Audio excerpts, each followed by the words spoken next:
Peace be upon you. In this video, we will explain how to solve the problem of phone freezing and lagging while running games, whether large or small, or any other applications.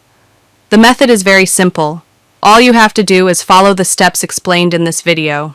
The first step, my friend, is to go to this application, the link to which you will find in the first pinned comment.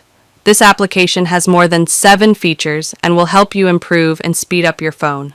For example, the first feature is deleting system cache, duplicate files, and cleaning your phone. As you can see, it searches through all the folders and applications on your phone to clean them all. It will free up space by cleaning these things from your phone. You can see now how much space it will add and clean from your phone. This is the first feature of this application. The second feature, my friend, is to click on Phone Booster and then wait for your phone to speed up. These are the applications that will also be speeded up. Then click on the Boost button here and your phone will speed up. The next step, my friend, is very, very important.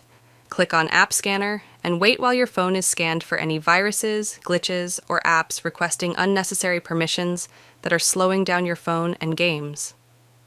The app will find a list of viruses, which will be deleted, and a list of apps requesting permissions they don't need. You will need to revoke those permissions from the list. The process takes between 2 and 4 minutes depending on your phone. Wait until it's complete, and congratulations.